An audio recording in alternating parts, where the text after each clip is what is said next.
गुरु ब्रह्मा गुरु विष्णु गुरु ब्रह्मा गुरु विष्णु गुरुदेव महेश्वर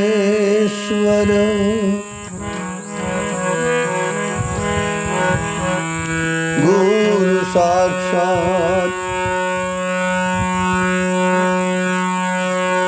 परम राम तस्मै श्री गुरुवे नमः। ज्ञान मूलम गुरुमूर्ति पूजा मूलम गुरुपदम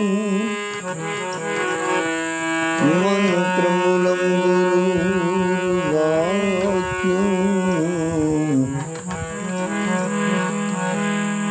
मोक्ष मूलम गुरुकृपा।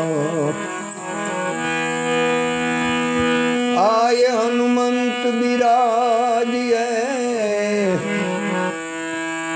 कथा कराव मति अनुसार।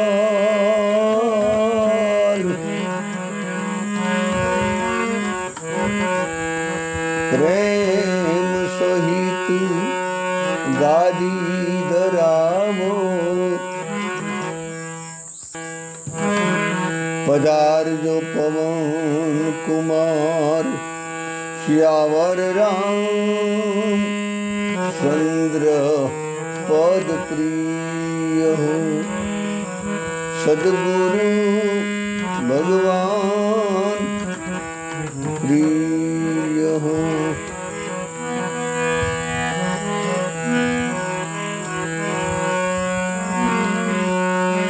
जय राधा माधव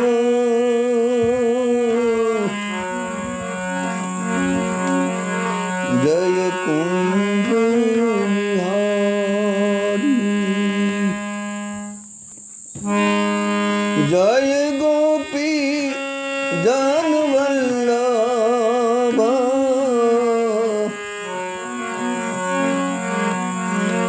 जय गिरिवरधारी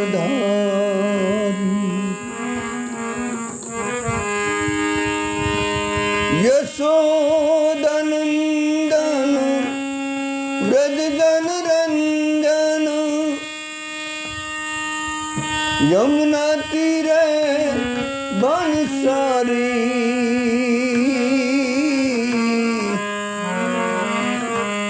जय राधा हे माधव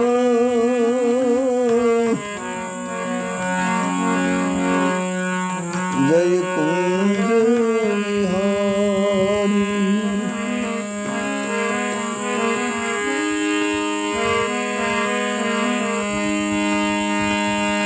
मुरली मनोहर करुणा सागर जय गोवर धन गिरधारी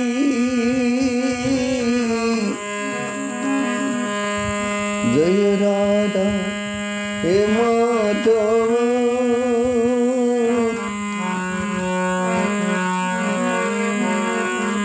जय कुंज विहारी। ભગવાનની ઈચ્છાથી સદગુરુની કૃપાથી સંતોના અનુગ્રહથી અને માતા પિતાના આશીર્વાદથી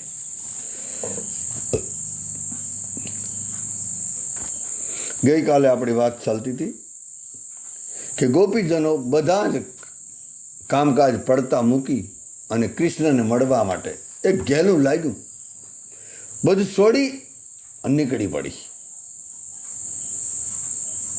એટલા માટે ગઈકાલે આપણે વાત કરી હતી કે સુખદેવજી જેવા પાકા બ્રહ્મચારી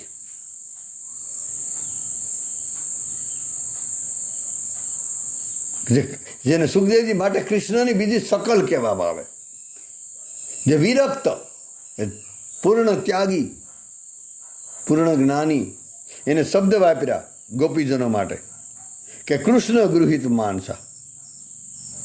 હે પરીક્ષિત, આ ગોપીજનો માટે છે ને કૃષ્ણ જ એનું ઘર થઈ ગયું. કૃષ્ણ ઘર છોડીને ગઈ એ તો વાત અલગ છે, બધું છોડીને નીકળી ગઈ એ વાત બરાબર છે, પણ ગોપીજનોએ એવું જ માની લીધું કે કૃષ્ણ તમારું ઘર છે. યદ ગતવાર નિવર્તનતે તદ્ધામ પરમમ, આવું ગીતાજીમાં કીધું. અને આપણા બધા માટે પણ પરમાત્મા એ આપણો અંતિમ પડાવ છે. પરમાત્મા જ આપણું લક્ષ્ય છે. જ્યાં સુધી જીવ ત્યાં નહીં જાય ત્યાં સુધી ક્યાંય શાંતિ મળવાની નથી. તો અહીંયા તો ગોપીજનોએ એને કૃષ્ણને ઘર માની લીધું, કૃષ્ણને જ પોતાનો સંસાર માની લીધો. એટલે તો ગોપીજનોનું મન છે ને કૃષ્ણ પાસે હતું, શરીર છે ને એના પતિઓ પાસે હતું.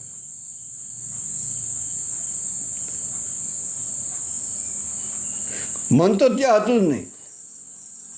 એ પણ 3 પ્રકારની ગોપી છે એની વાત છે. અમુક ગોપીએ તો સશરીરે વહી ગઈ, અમુક ગોપીએ બીજા શરીર ધારણ કરી લીધા, આત્માથી વહી ગઈ.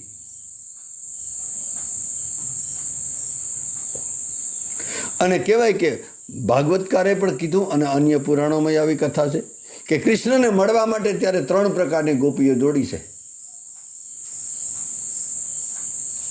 અત્યારે વર્તમાન કાળમાં પણ 3 પ્રકારના ભક્તો કેવા કે 3 પ્રકારની ગોપીઓ. આ શ્રેણી છે. પછી ગોપીજનો 3 પ્રકારની ગોપીજનો, અથવા તો અત્યારના સમયમાં કહેવું હોય તો ગોપીઓની, પણ અત્યારે આપણે બધા 3 પ્રકારના ભક્તો છે આ સંસારમાં. આમ તો ગીતામાં 4 પ્રકાર બતાવ્યા, રામચરિત માનસમાં 4 પ્રકાર બતાવ્યા, પણ ભાગવતના આધારે, ગોપીજનોના આધારે જો કહેવું હોય તો 3 પ્રકારના. આમ તો ગીતાજીમાં કીધું આર્ત, એક ભક્ત આર્ત છે જે ભગવાનને દુઃખથી જ પુકારતો હોય, પીડાથી જ પુકારતો હોય. જ્યારે કાંઈક વિપત્તિ આવે, કાંઈક અડસડ આવે ત્યારે હરિને યાદ કરે, એ આર્ત ભક્ત છે. કેટલાક અથાર્થી, એટલે કે કાંઈક જોઈએ પરમાત્મા પાસે, પૈસો જોઈએ, દીકરાને સગપણ કરવું, ટૂંકમાં ધંધો વધારો, કાંઈક પણ કરવું એટલા માટેનું.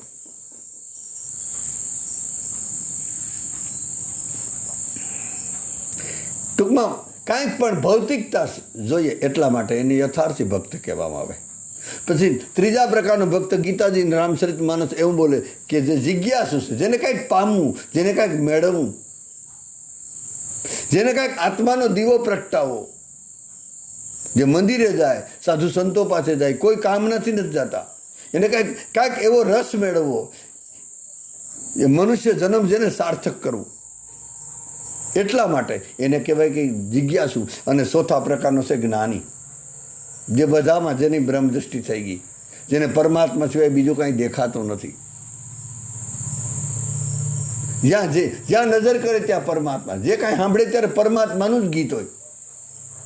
પછી એક ધૂન ચડી જાય, પછી કોઈ પણ ફિલ્મી ગીત ગાવે કે ભજન ગાવે કે કીર્તન ગાવે કે ગાડો બોલે કે ગમે તે ગાય, એના મનમાં એને એક ધૂન ચડી જાય, એના ઈષ્ટદેવની ધૂન જ સંભળાય. એક સાધકને એવી અવસ્થા આવે.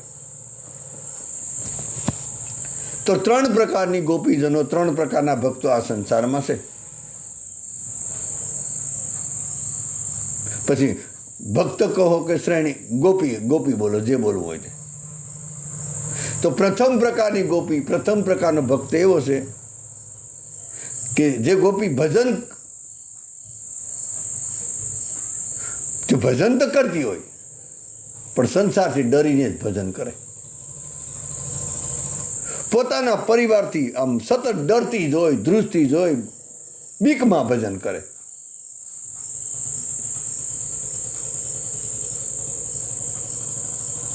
પોતાના પતિથી, પોતાના ભાઈથી, પોતાના સસરાથી, પોતાના પિતાથી, પોતાની સાસુથી, પોતાની નણંદથી,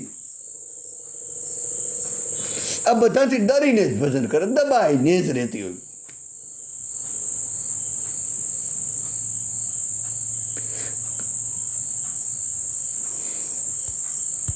આમ ભજન, કીર્તન, સત્સંગ બધું એને ગમે. મંદિરે જવું ગમે, સત્સંગમાં જવું ગમે, કીર્તનમાં જવું ગમે, પણ ડર, પતિના ડરથી, સસરાના ડરથી, સાસુના ડરથી, માતા પિતાના ડરથી, સમાજના ડરથી, ડરને લીધે ક્યાંય જઈ ન શકે. ભજન કરે, ગુપ્ત રીતે કરે, સંતાઈને કરે, આમ કોઈને ખબર ન પડે એ રીતે કરે.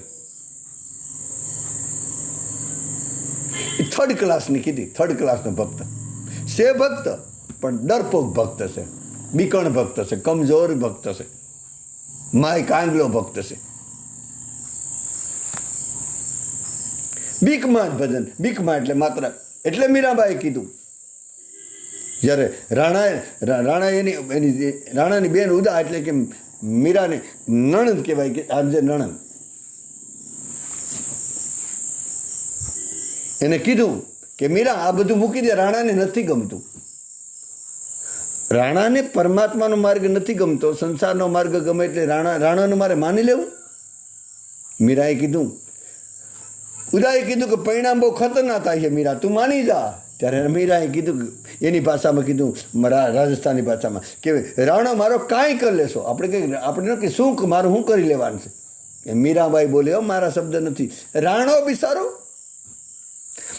તારા રાણાને રાજી કરવા માટે મારું પરમાત્માનું ભજન, સાધુનો સંગ છોડી દઉં? જા જા જા. પગ ઘુઘુરુ બાંધ મીરા નાસી, પર બજારમાં નાસીથી. સાહસ તો આ કહેવાય, ભક્તિ તો આને કહેવાય. એને કઈ આબરૂ નહીં વાલી હોય. અને આમ પણ આપણે ડિસ્કા માટે ઓછાના છીએ નવરાત્રિમાં, ખોટા માર્ગે બીજે ઘણી જગ્યાએ જતા.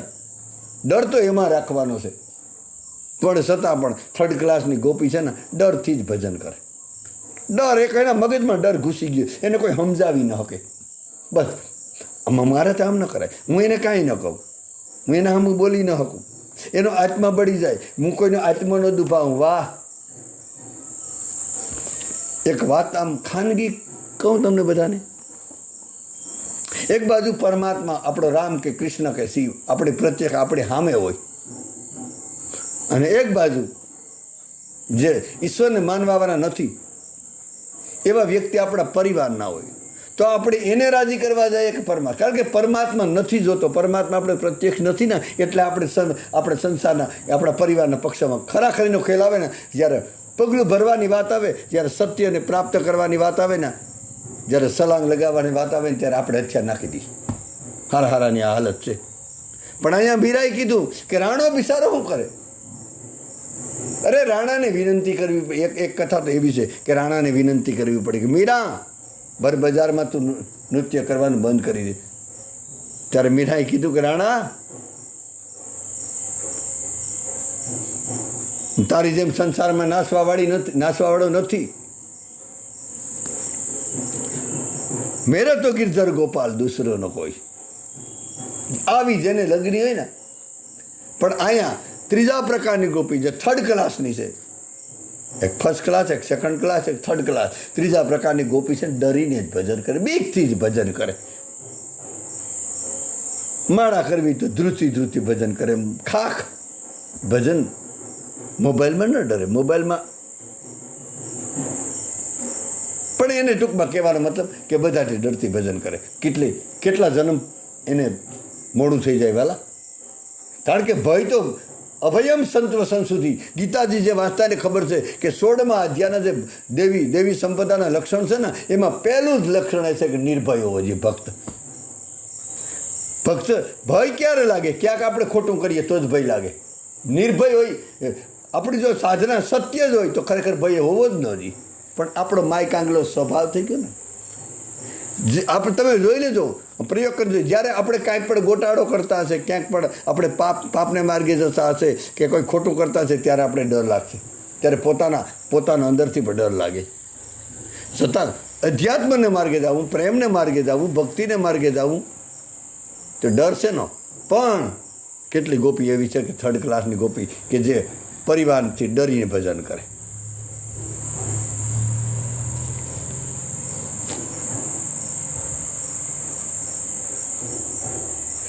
બીજા પ્રકારની જે સેકન્ડ ક્લાસની ગોપી છે, એ ડરીને ભજન નથી કરતી. એને કોઈનો ડર નથી, એ કોઈથી ડર નહીં. કારણ કે સત્યનો માર્ગ છે, ડર નથી. એને ખબર છે કે આપણો માર્ગ ડરવાની જરૂર નથી, હું જે કરું બરાબર કરું. પણ રાખવા બહુ જાય. એ ભજન કરે, બીજા આપણે સેકન્ડ ક્લાસની ગોપી ભજન કરે, પણ પરિવારનું રાખે બહુ. અમારા સસરા ન ગમે, અમારા પતિને ન ગમે, મારી સાસુને ન ગમે, અમારી નણંદને ન ગમે, એટલે એને રાજી રાખવા.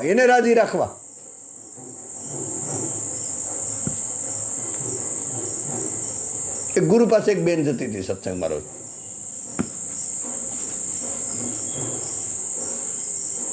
તો ગુરુને કીધું કે હવે હું તમારી સેવામાં નહીં આવું. તો કેમ? તો તે ગુરુ ધારણ શું કરવા કર્યા? તો બીજું કાંઈ નહીં, અમારા પરિવારને નથી ગમતું. એટલે એને તો તું પણ નથી ગમતી, તારા ઘરવાળાને નથી ગમતી, તારા સસરાને નથી ગમતી, તારું વર્તન નથી ગમતું, એટલે તું ત્યાંથી નીકળી જવાની.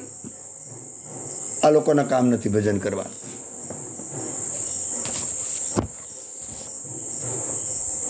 કહેવાનો મતલબ કે જે સેકન્ડ ક્લાસની ગોપી છે એ ભજન જરૂર કરે.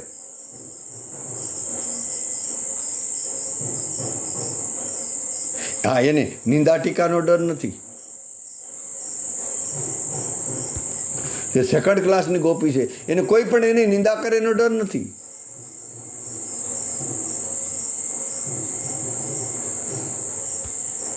એને પરિવારનો પણ ડર નથી, સગા સંબંધીનો પણ ડર નથી, કોઈ ટીકા કરે એનો પણ ડર નથી, પણ સંસારનું રાખીને ભજન કરે. અમારે સત્સંગમાં જવું હોય અમારે પૂછ્યા વગર ન જવાય. એમને જો અમારા સસરાને ન ગમે, અમારી સાસુને ન ગમે તો મારે ન જવું જોઈએ. આ સેકન્ડ ક્લાસની ગોપી છે.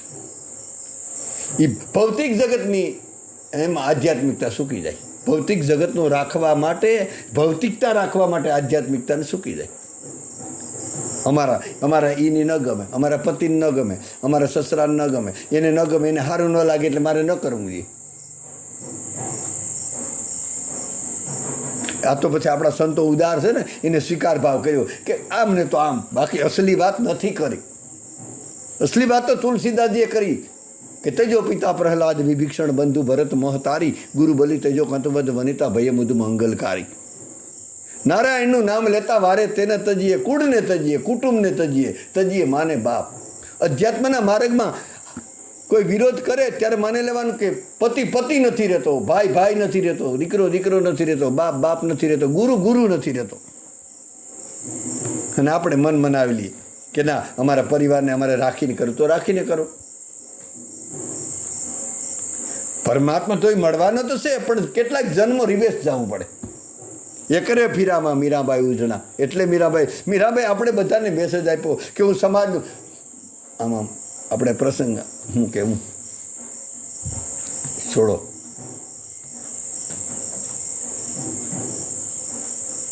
તો બીજા નંબરની સેકન્ડ ક્લાસની ગોપી એ છે કે એને ડર નથી, પણ રાખવા બહુ જાય, એને સારું લાગવું જોઈએ. અમારા સસરાને એકદમ સારું લાગે, એને લાગે.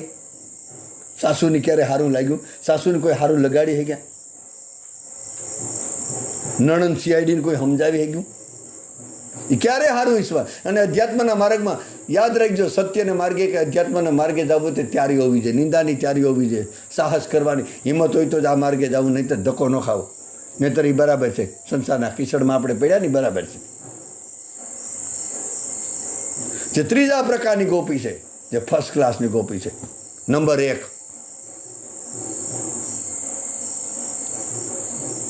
જેને કોઈનો ડર પણ નથી અને કોઈને રાખ. કારણ કે એને ખબર છે કે મારી વાત સત્ય છે, હું ઈશ્વરને માર્ગે જાઉં, હું ગુરુને માર્ગે જાઉં, હું પાછું પગલું નહીં ભરું. ત્યાં ડરની તો વાત, રાખવાની વાત તો બિલકુલ ના આવે કે ભાઈ સાસુને સારું લગાડવું. અરે ભગવાનને માર્ગે જવું એનો સાસુનું પણ કલ્યાણ છે, સસરાનું પણ એમાં કલ્યાણ છે. કારણ કે એક ભક્ત નીકળી જાય ને અધ્યાત્મના માર્ગમાં તો એના 71 પેઢી તારી દે. અને એના કહેવાથી રોકાઈ જાય તો બહુ ખોટનો ધંધો, પોતે ડૂબી જાય અને બીજાને ડૂબાડે. સંસ્થાને ત્રીજા પ્રકાર, જે ફર્સ્ટ ક્લાસની ગોપી છે ને, ત્રીજા પ્રકારની જેમ આમ ફર્સ્ટ ક્લાસ, એ સંસારને ગાંડો ગણે કે સંસાર તો છે પાગલ. સંસારના પ્રમાણપત્ર હોય જેને ભજન કરવા, એને સંસારના પ્રમાણપત્ર લેવાનો જોઈએ.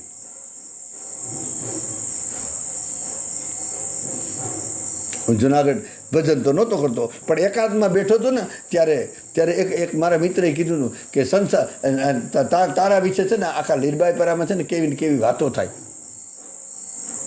ત્યારે મેં એને કીધું હતું કે લીરબાઈપરાનું કોઈ સમાજનું કે સંસારનું પ્રમાણપત્ર મારે નથી જોઈતું. એ બોલે કે ન જગત બોલે એને બોલવા દઈએ, આપણે આપણા ભજન મારીએ. અમે એવા રે અમે એવા, તમે કહો વળી તેવા.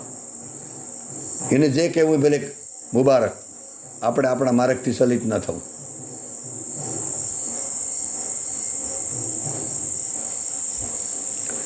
બાકી ફર્સ્ટ ક્લાસની ગોપી એ છે કે સદગુરુનું, સંતનું અને ભગવાનનું, જે આપણા શાસ્ત્રોએ કીધું, આપણા સંતોએ કીધું એનું જ માનવાનું. સંસારનું વાત હાસી હોય. કોઈ પૂરીબેન કરીને તમે ઓળખતા હશે બધા. પૂરીબેન એકવાર કીધું હતું, એક ભક્તના જીવનમાં આવી ઘટના ઘટી હતી કે એ એક સંતની સેવા કરતી હતી એક બેન, અને એના વિરોધી છે ને, એના જે એ બેનના સંબંધી જ હતા, એ સંતનો વિરોધ કર્યો કે તારે કર્યા સંત ન વાજી. એ સંત બીમાર હતા, બહુ વધારે પરાધીન હતા. અને ત્યારે આ પૂરીબેન એને જવાબ આપ્યો હતો. એ બેને જ હથિયાર નાખી દીધા હતા. માય કાંગલા હોય ઘણા, 20 વર્ષની માળા કરતા હોય ને, ખરાખરીનો ખેલ આવે ત્યારે બધું છૂટી જાય. એ હારા ભક્તોમાં જોયું, ખાલી માળા ફરતી હોય, સ્વાધ્યાય કરતા હોય, કીર્તન કરતા હોય, ભજન ગાતા હોય, બધું કરતા હોય, પણ ખરે ટાણે આવે ને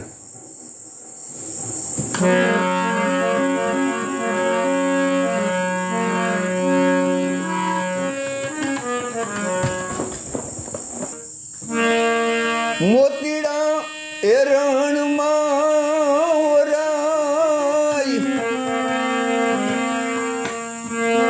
માથે ઘણ કેરા ગાવું થાય, એ ફૂટે તો ફટકિયા કેવાય, ખરાની ખરે ખબરું થાય. તો આવું મોતીડા એરણમાં ઓરાય. તો ત્રીજા પ્રકારની ગોપી છે જે ફર્સ્ટ ક્લાસ ગોપી, જે શાસ્ત્રનું, સંતનું, સદગુરુને ગમતું કરે. સંસારનું પ્રમાણપત્ર બરાબર ન પણ હોય. અને ત્યારે આ પૂરીબેને વાત કરી હતી કે 1000 સંસારી માણસો બોલતા ને એક બાજુ એક ભજનાનંદી બોલતો હોય, તો 1000 માણસોને ન માનવાનું, એક ભજનાનંદી વ્યક્તિને સત્ય વાત માનવાની. એવું નથી કે 1000 વ્યક્તિ હાસા હોય, પણ એક જો ભજનાનંદી હોય તો એની વાત માનવી જોઈએ. અને બનેલી ઘટના, એ બેન માની નહોતી હગી, ત્યારે એના જીવનમાંથી એક એનો આમ સેવાનો જબરજસ્ત મોકો મળ્યો હતો, જબરજસ્ત. અને એમાં ભગવાને મને નિમિત્ત બનાવ્યો હતો, પણ એ વ્યક્તિના હાથમાં છૂટી ગયો. કારણ કે પોતાનું જો સંસારની નુકસાની જતી ને તો માણસ ઘણું બધું કરે, પણ જ્યારે ખરાખરી ખેલ આવે ને ત્યારે આવું થઈ જાય. એમાં આપણે નથી જવું બહુ. પણ ભજનાનંદી એને કહેવાય કે અધ્યાત્મના માર્ગમાં, હા, આપણો માર્ગ ખોટો હોય તો આપણે માની લેવું જોઈએ. નહીંતર તો આપણે આપણા શાસ્ત્રો બોલે, આપણા સંતો, આપણા સદગુરુઓ, એની વાત સત્ય છે, આની બધાની વાત સત્ય નથી. આ તો આપણે આપણી બાજુમાં ભગવાન હોય અથવા ભગવાન હોય અને પછી આવી ધર્મસંકટ થાય તો આપણે ભગવાનને મૂકી દઈએ કે, કારણ કે ભગવાન પ્રત્યક્ષ નથી ને એટલે ભગવાનની વાત નથી માનતા, કે ભગવાનનું ભજન કરાય, રામ રામ કે રાધે રાધે કરાય. બાકી પછી બહુ સંસાર નુકસાની જાય એવું ન ધંધો કરાય. સંસાર તો આપણે આંકડિયા વારીને બેઠા, એક જન્મનો થોડો છે, કેટલા જન્મનો વળગેલ બેઠો. ટૂંકમાં ફર્સ્ટ ક્લાસ જે ગોપી છે એ ગોપી ગુરુનું, શાસ્ત્રનું, સંતનું ગમતું કરે, એ સિવાય છે ને બધું બેધડક છોડી દે. એટલા આપણા સંતો જે ભક્તિમાં બાધક થાય એનો ત્યાગ કરો, પછી ગમે તે. એટલે તો મહાપુરુષો એ ખુદના આલામાં પ્રયોગ કરે. અધ્યાત્મના માર્ગમાં છે ને બીજા ઉપર પ્રયોગ નથી થતો, ખુદના ઉપર પ્રયોગ થાય. ડૉક્ટર બનવું હોય ને, હવે તો ઠીક સમય પ્રમાણે બદલી ગયું, નહીંતર એક સમય હતો 20 વર્ષ પહેલાં કે ડૉક્ટર બનવું હોય તો ડેડકાને સીરવા પડે, કારણ કે ડેડકાનું અને માણસનું હૃદય લગભગ હરખું હશે એવું મેં સાંભળ્યું. પણ હવે સમય પ્રમાણે નીકળી ગયું સારું. તો કહેવાનો મતલબ કે ડૉક્ટર બનવું હોય તો ભૌતિક જગતમાં બીજા ઉપર પ્રયોગ થાય, અધ્યાત્મ જગતમાં ખુદને દાવ પર લગાડવા પડે. ખુદને ઉતરવું પડે.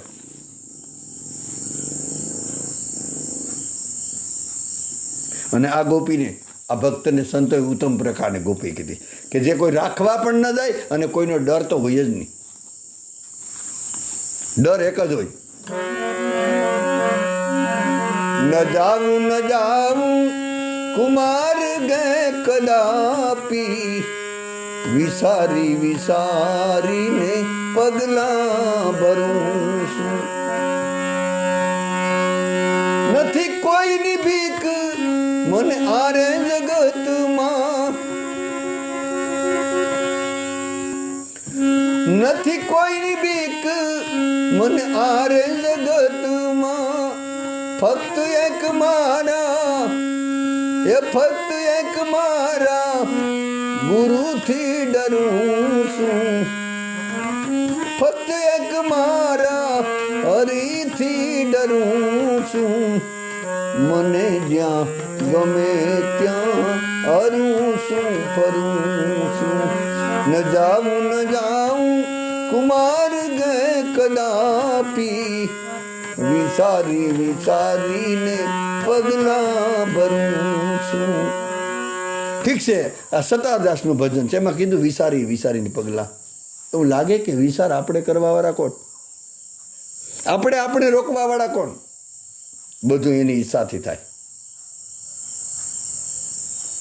ધરીને કાહુ ધીર સબકે મન મનસી જરે, જેહી રાખે રઘુવીર. જેને પરમાત્મા બસાવે, બાકી કોઈ કાંઈ કરી ન શકે. બધું એની ઈચ્છાથી બધું થાય. એક શેર છે જેને ગઝલ પર કહેવામાં આવે. એક ભક્તે ભગવાન આમ સંબોધીને કીધું कि मैं दुनिया की परवाह करूं कि तेरी साह करूं, अब तू ही बता कि मैं क्या करूं. एक गजल છે એટલે કે દુનિયાની પરવાહ કરવા વાળા હજી સુધી પરમાત્મા સુધી પહોંચ્યા જ નથી. મેં દુનિયા કી પરવાહ કરું કે તેરી સાહ ને, કે તારી સાહ ના કરું, કે તને પ્રેમ કરું. આપણે ઘણી વાર બોલ્યા અને ફરી યાદ અપાવું કે મીરાબાઈના જીવનની 5,500 વર્ષ પહેલાની ઘટના છે કે જ્યારે રાસ થયો હતો ને 5,500 વર્ષ પહેલા, ત્યારે મીરાબાઈ વ્રજમાં ગોપી હતી. કોઈ એને મંજરી કહે, કોઈ એને માધવી કહે, 2-3 નામ હતા. એ વખતે મીરા માધવી ગોપી હતી અથવા તો મંજરી, તમારે જે રાખવી હોય. પણ મીરા ગોપી હતી. મીરાબાઈ ખુદ બોલે કે એ વખતે હું ગોપી હતી અને કૃષ્ણની મોરલી સાંભળતા બધી ગોપીઓએ રાસ રમવા માટે દોડી. બધી ચાલી નીકળી, ભાગી નીકળી. ત્યારે મીરાબાઈ ખુદ બોલે કે હું પરિવારના ભયથી, મારા કુટુંબ, મારા સસરા, મારા સાસુ, મારા નણંદન, મારા પતિ તો મીરાને અનુકૂળ હતો. પછી લગભગ ખબર નહીં જે રાણો હોય કે રાણો તો નહોતો પણ ભોજરાજ એનો પતિ હતો. ત્યારે એ પ્રસંગમાં આપણે પાકું યાદ નથી કેમ બોલવું. ત્યારે મીરાબાઈને લાગ્યું કે આ બધાનું રાખવા ગઈ, પતિનું, સસરાનું, નણંદનું, સાસુનું.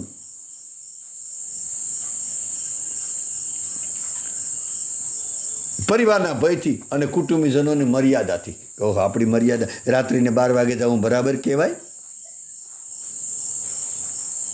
એટલે કહેવાય કે કૃષ્ણનું મિલન પણ ન થયું અને રાસમાં પ્રવેશ પણ ન કરી શકી. અને કહેવાય કે મીરાબાઈ ઘરેથી નીકળી તો ગઈ હતી પણ યમુના કિનારે આવીને રોકાઈ ગઈ. એટલે તો એક મીરા નામની એક સાખી છે કે મેરે પિયું બસે પહાડ મેં યમુના કે તીર. મીરાબાઈએ કીધું કે મારો પતિ, એનો એક અર્થ આપણે સીધો અર્થ કરવો હોય તો પહાડમાં એટલે ગોવર્ધન ઉપર હશે, ગોવર્ધનની બાજુમાં હશે. એક કથા એવી પણ હોય કદાચ, પણ એવું લાગે કદાચ આધ્યાત્મિક રીતે કે મેરે પિયું બસે પહાડ મેં. પહાડ એટલે અહંકારનો પહાડ આડો છે આપણે બધા માટે. જો અહંકાર થયો આપણે ઓળંગી જાય, અહંકારનો કિલ્લો આડો છે.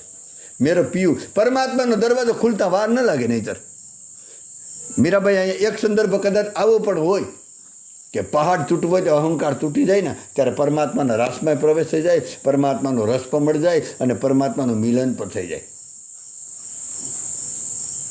પણ મીરાબાઈ મર્યાદા રાખવા ગઈ કે ભાઈ અમારા પરિવારને એને અમારે ગમતું કરે. ઘણા પરિવારને ગમતું જ કરે, એને ગમતું બધું ન કરાય.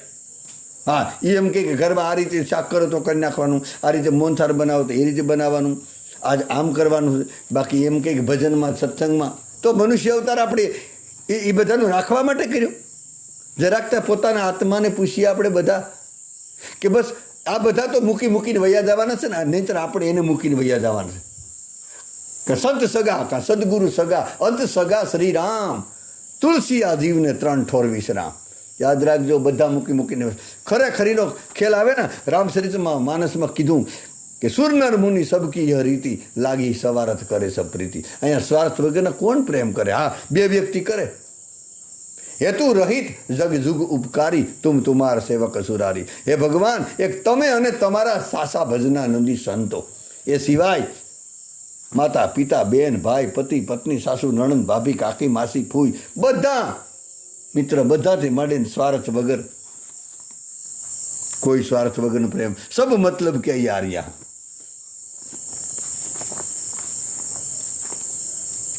તો મીરાએ કીધું કે હું કૃષ્ણ મર્યાદા રાખવા ગઈ, મારા પરિવારનું વધારે પૂરતું રાખવા ગઈ, ફાટી પડી આપણી ભાષામાં કે આ તો બહુ સડાસડી હતી. શરૂ આમ કેમ કેવું કે સાસુ નથી, હવે બહુ સાસુમાં ચોમાસામાં નથી જાઉં. મીરાએ ખુદ કબૂલ કર્યું કે હું રાસમાં નથી જઈ શકી. પછી મીરા બોલી કે મેરે પિયું બસે પહાડ મેં. મારો પતિ, મારો પ્રેમી, મારો પ્રિયતમ, મારું બધું જ. તમે માતા છો, તમે પિતા, તમે બંધુ, તમે સખા, તમે વિદ્યા દ્રવિણમ, તમે સર્વમ, બધું જ મારું. એવો પરમાત્મા, એવો મારો મનનો માનેલો પહાડમાં વસતો હતો. મતલબ કે યમુના કિનારે, આમ યમુનાને સામે કિનારે વાસળી વાગી અને મીરા પર દોડી. રાત્રિના 12 વાગે બધી ગોપી તો ભાગી નીકળી હતી દાવ લગાડીને. અંદર દવ લાગી ગયો ને વાલા, એ દાવ લગાડી હવે.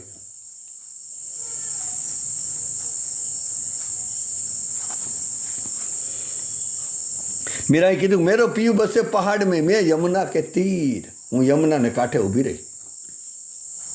અબ તો મિલના મુશ્કિલ હે, મેરે પાવ પડી જંજીર. ઓહો, હવે મળવું મુશ્કેલ છે, કારણ કે મારા પગમાં જંજીર છે નહીં.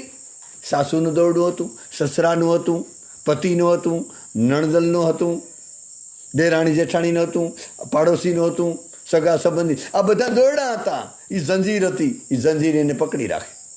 મેરે પાવ પડી જંજીર એટલે કે બધાનું રાખવા ગઈ. મીરા કઈ રોકાઈ ગઈ. મહારાષ્ટ્રમાં બીજી બધી જ ગોપીઓ પ્રવેશ કરી ગઈ. મીરા યમુના કિનારેથી પાછી ફરી. પછી મીરાબાઈએ કીધું કે જીન ખોજાતી ને પાયા, ગહરે પાણી પેટ, મેં ડરી ડૂબન ભાઈ રહી કિનારે બેઠ. મીરાબાઈ કે જેને સાહસ કર્યું, જીન ખોજાતી ને પાયા, જેને ખોજ કરી. ગોરખનાથે કીધું ખોજ કરે તો ખબર ના પડે, ખોજ કર્યા વગર મોજ ન મળે. તો જીન ખોજાતી ને પાયા, ગહરે પાણી પેટ. કારણ કે ઊંડા જળમાં છે ને, સમુદ્રને કિનારે છે ને હંખલા હોય, અને સમુદ્રને કિનારે છે ને તરંગ અને મોજા પણ હોય. તો થોડોક સાધક જો અંદર વી જાય તો એક મોજું નથી આવતું. બધા કોઈ ખલાસીને પૂછજો ખારવા લોકોને કે સમુદ્રના કિનારા પર જ મોજા આવે. જેને ભજન કરવું ને, એ ભજનની શરૂઆત કરે તો પરિવારમાં વાંધા આવે તો માની લેવાનું કે એ કિનારા પર છે. બાકી થોડાક પગ અંદર ઉતરી જાય. આ બધાને પૂછી લેજો કે સમુદ્રના જે સાગર હોય એના સમુદ્ર કિનારે મોજા એને હખલાય ત્યાં જ હોય. અને મરજીવા મોજું પાતા, કોઈ મરજીવા થઈ જાય, કોઈ અંદર કિનારે તો સબસબિયા હોય વાલા. કોઈ ઊંડા જળમાં ઉતરી જાય ને થોડા. મીરાબાઈના શબ્દમાં કેવું હોય તો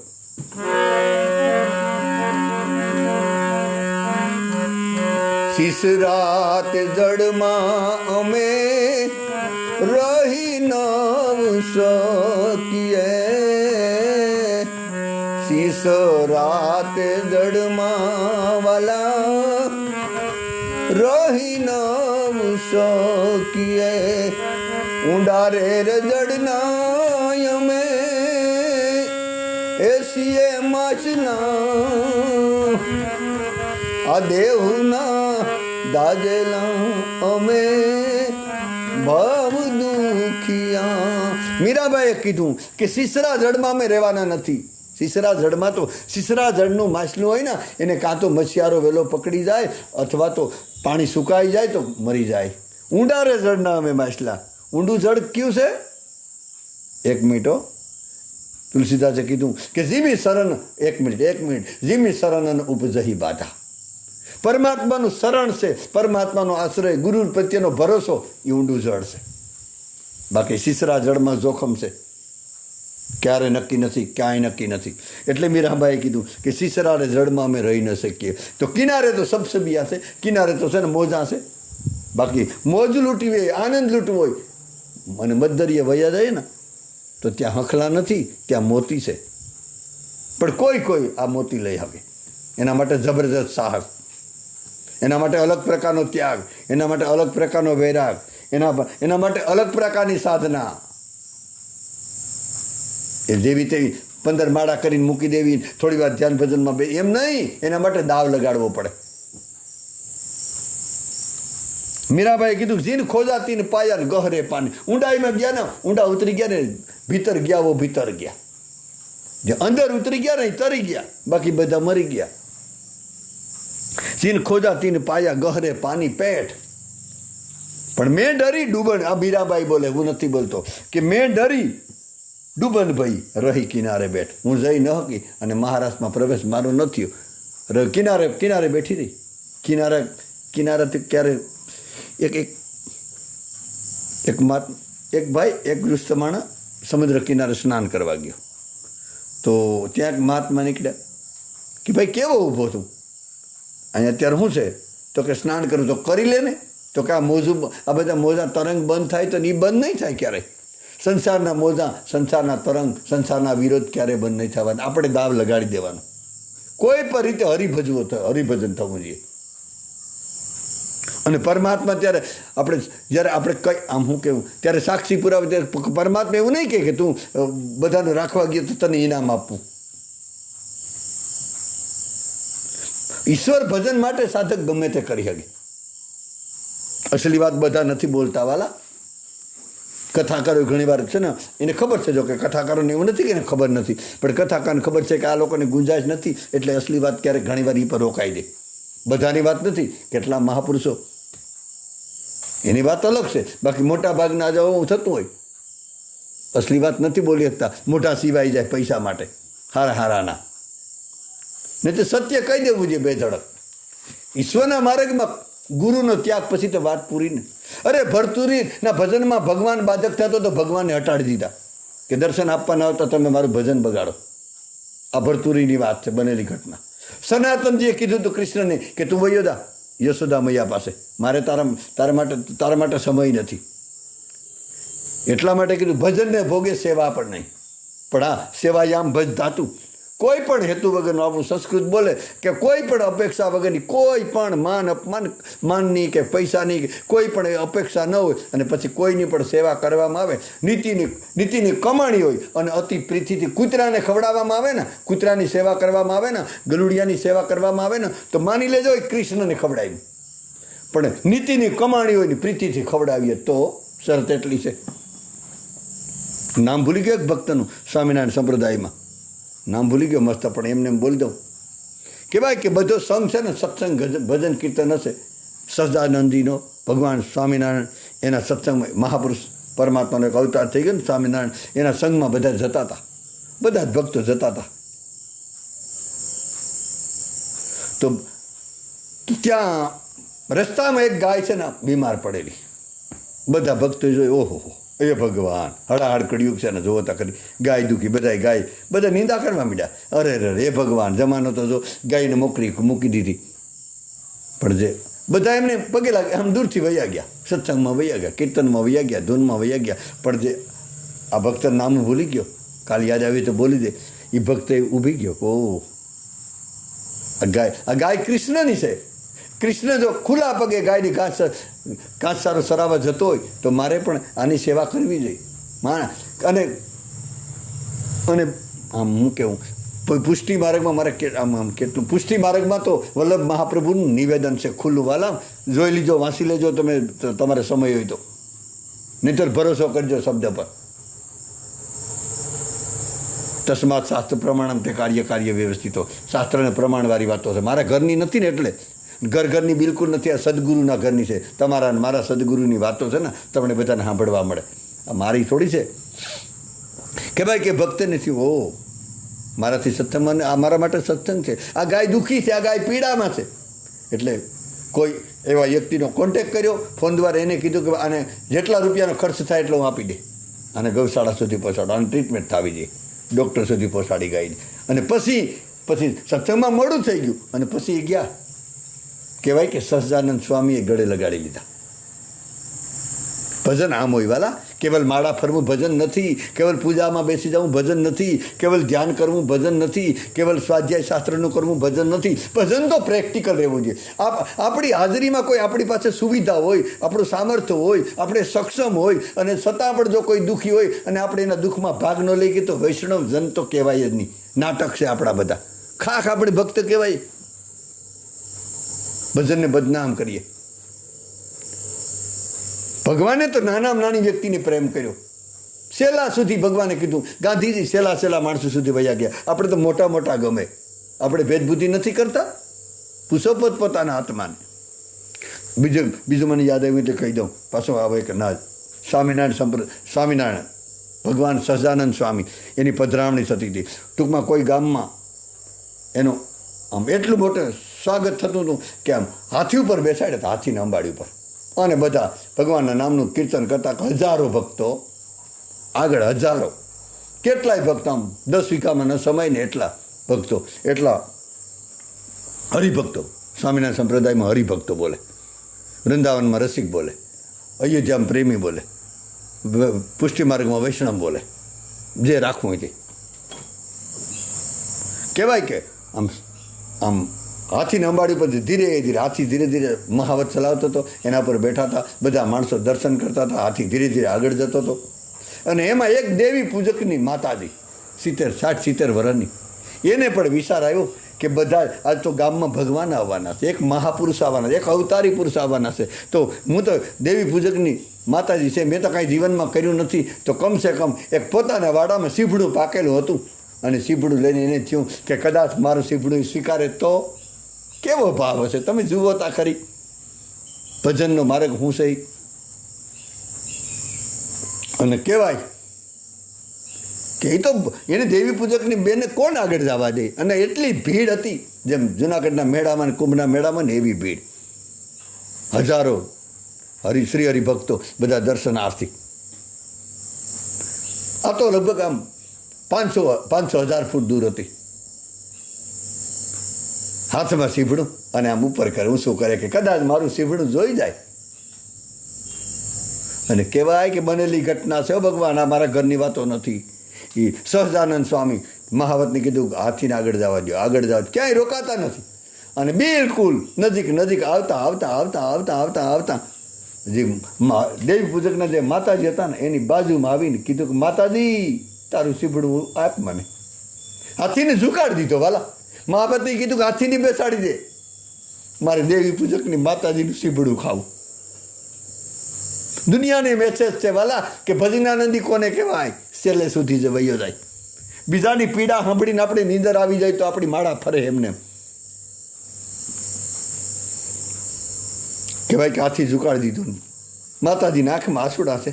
ઓહો, છેલ્લા માણસ સુધી સ્વીકારી લે આ સાધુના લક્ષણ.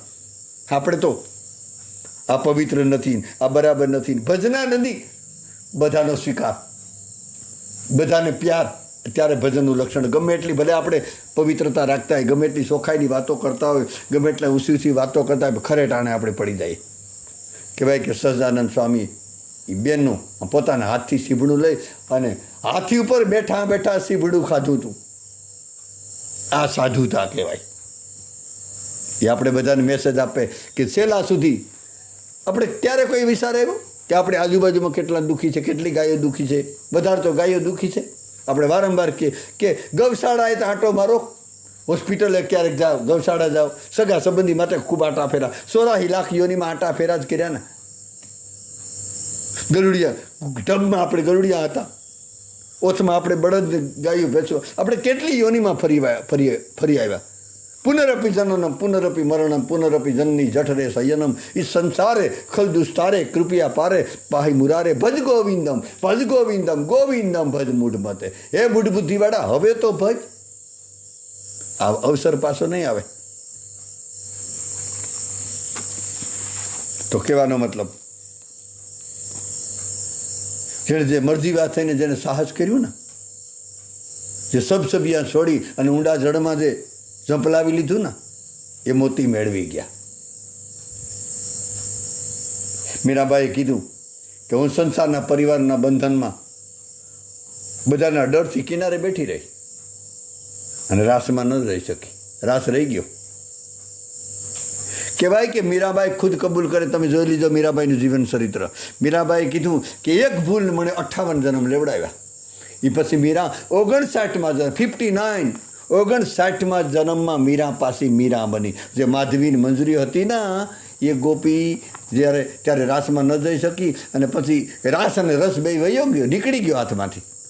અને એ રસને પ્રાપ્ત કરવા માટે, એ રાસ રમવા માટે 59મા જન્મમાં મીરા બની. અને પછી મેવાડમાંથી રાણાએ વિરોધ કર્યો. પછી વિરોધ તો આવે સંસારમાં. સંસાર એનું નામ જ કહેવાય કે હક લેવા ન દે. અને ત્યારે જ આપણે વૈરાગ પણ આવવાનો. બાકી આપણે સંસાર અનુકૂળ હોય ને ત્યાં સુધી આપણે વૈરાગ આવીએ નહીં અને ભાવ જાગવાનો નથી.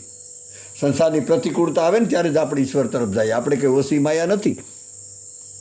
ઓલું બાળકને યાદ રાખવાનું શીખતો ફરીવાર અપાવું કે આપણે ભગવાન પાસે પ્રાર્થના કરી કે ભગવાન, હું સુખમાં તને ન ભજી શકું, અનુકૂળતામાં ન ભજી શકું, તો મારા જીવનમાં પ્રતિકૂળતા ઊભી કરે, નહીંતર હું તારે શરણે નહીં આવી શકું. આપણે ઘણીવાર એક વાત કરી, એક બાળક રમતું હતું. એની મમ્મીએ કીધું, બેટા આઈસ્ક્રીમ છે, ખાઈ લે. મમ્મી મને રમવા દો. બાળક ધ્યાન નથી દેતો, રમકડામાં મશગુલ છે. વળી પાછું મમ્મી કીધું, એની મમ્મીએ કે બેટા તરબૂચ છે સુધારેલું, મસ્ત મસ્ત ખાઈ લે. મમ્મી મને રમકડા રમવા દો. રમકડામાં તલી નતું. બાળકને એક દસ્તુર છે, કોઈ પણ બાળકનો કપ અપપાર નીકળે વાત અલગ છે કે બાળકને તમે રમકડા લઈ આવી દે, નવા કમ્પ્લીટ રમકડા હોય ને છતાં એ રમકડાને ખોલીને બેસે, તોડફાડ કરે. 5 મિનિટ. તો રમકડામાં તોડફાડ કરે. અને બન્યું એવું, બાળકનો એક સ્વભાવ તો છે, રમકડું તૂટી ગયું અને એક પથ્થર લઈ અને રિપેર કરતું હતું. રિપેર કરવામાં બાળકે પથ્થર લગાડ્યો હાથમાં અને શિફ્ટી આવ્યો પછી મમ્મી અત્યાર સુધી બોલાવતી તો નહોતું આવતું, દોડતું મમ્મી એમ. આપણે પાસે સંસારમાં જ્યારે શિફ્ટ આવે ને, પરમાત્માને પ્રાર્થના કરવી, કોઈ પ્રેમથી ન ભજે ને, કારણ કે અનુકૂળતા આપણે નહીં ભજવા દે. અનુકૂળતામાં તો પરમાત્માની કૃપા હોય, બાકી પ્રતિકૂળતામાં મને લાગે કે વધારે કૃપા છે. અને બધાથી મારે થઈ, જો મારા 2 પગ રેડી હોત તો ખાસ ભજન કરે. આ એની કૃપા કહેવાય ને. આવી જન્મ કૃપા. તમે બધા પ્રાર્થના કરજો કે જન્મ આપણે આમાં રાખે. આ બરાબર છે. જેમાં ભજન થાય ને, કહ હનુમંત વિપત્તિ પ્રભુ સોઈ, જબ તબ સુમિરન ભજન ન હોય. મોટી વિપત્તિ હનુમાનજીને પૂછો. આપણે કોઈ પૂછે કે વિપત્તિ એટલે, તો કોઈ કહે કે પરિવાર અનુકૂળ નથી, પૈસાનો અભાવ છે, છોકરા કહેવામાં નથી, પત્ની કહેવામાં નથી, ટૂંકમાં શરીર સાથ દેતું નથી. આ બધા આપણે દુઃખના લિસ્ટ બનાવીએ. પણ હનુમાનજી કીધું કે એને દુઃખ ન કહેવાય. કહ હનુમંત વિપત્તિ પ્રભુ સોઈ, કે જબ તબ સુમિરન ભજન ન હોય. જ્યારે ઈશ્વરનું ભજન છૂટે, જ્યારે એની બંદગી છૂટે, વિપદ ન વિપદ સંપદો ને સંપદ નારાયણ સમૃદ્ધિ. ઈશ્વરનું ભજન થાય ને તે દિવસે ને પોતાની રીતે હાથ મૂકી દેવો. દરવાજા બંધ કરીને સમાજની વચ્ચે કદાચ આપણે ભારી પડે તો આપણાથી જ્યારે આખો દિવસ ભજન પરમાત્માને યાદ કર્યો હોય, અથવા તો આપણા દ્વારા કોઈ સેવા થઈ હોય, કોઈ સત્કર્મ થયો હોય, કોઈ પરોપકાર કર્યો હોય, ત્યારે દરવાજા બંધ કરી, અથવા તો બાથરૂમ તો એકલો હોય ને, બાથરૂમમાં જઈને નાસી લેવાનું કે પરમાત્મા તે મને સિલેક્ટ કર્યો, કે તે તારા હાથથી મને સેવા કરવા દીધી. પરમાત્મા આપણો હાથ પકડીને સેવા કરાવે ત્યારે સેવા થાય. નહીંતર આપણે એને યાદ કરી શકીએ. એ આપણા હોઠ ઉપર છે ને, આંગળી અડાડી જાય ને ત્યારે ધ્રુવની જેમ આપણે ભગવાનનું નામ લેતા થઈ જાય. નહીંતર ઘણીવાર આપણે એવું બોલીએ કે આપણા હગામાં કેટલાય, કોઈના દાદા દાદી, કોઈના નાના નાની, કોઈના પરિવારમાં, કોઈના કુટુંબમાંથી કોઈ મરી જ ગયું હોય. બિલકુલ ન મર્યું એવું તો આપણે હોય જ નહીં. કોઈ મરી જ ગયો હોય ને, એ મરી ગયા ને આપણે યાદ કર્યું કરીએ. એક એની તિથિ આવે, અથવા તો કોઈના ઘરમાં કે આપણે ફોટો જોઈ જાય બાકી ભૂલી જાય ને. આપણા જ ઘરમાં આપણા માટે ભરણ પોષણ આપણે કર્યું, આપણા માટે જમીન ભેગી કરી, બેંક બેલેન્સ ભેગું કર્યું, એવી વ્યક્તિ જે આપણા પરિવાર માટે આપણે જોયેલી છે, આપણે રમેલા છે એના ખોળામાં, એ વ્યક્તિ મરી જાય છતાં આપણે એને યાદ નથી કરી શકતા. તો જે પરમાત્માને નથી જોયો યાદ આવે? કોઈ દી સપનું આવ્યું આપણે જુગારનું સપનું આવે, બાકી આપણે ન આવે. તો એ યાદ ન જ આવે ને. તો જો આપણે જેને જોયેલા છે, ભેગા રમેલા છે, ભેગા બેઠેલા છે, એ જો યાદ ન આવતો હોય તો પરમાત્મા ન જ યાદ આવે. પણ એ આપણે યાદ કરે ને એટલે જ આપણે યાદ કરીએ. તો આપણે અહીંયા સમય પૂરો થઈ જાય. કાયેન વાસા મનસેન્દ્રિયર્વા બુદ્ધ્યાત મનાવા પ્રકૃતે સ્વભાવાત કરોમિ યદતમ સકનમ પરસ્મે નારાયણેતિ સમર્પયામિ. સર્વભવંતુ સુખિનમ સર્વસંતુ નિરામ્યા સર્વભદ્રાણી પશ્યંતુ મા કશ્રિત દુઃખ ભાગ ભવેત. બધાના હૃદયમાં બિરાજેલા ભગવાનને અને બધાના શરણમાં દંડવત. જય શારામ, રાધે રાધે. બધું કૃષ્ણ અર્પણ. હરય નમઃ, હરય નમઃ, હરય નમઃ. તવદીય વસ્તુ તુભ્યમેવ સમર્પે. જય શારામ, રાધે રાધે.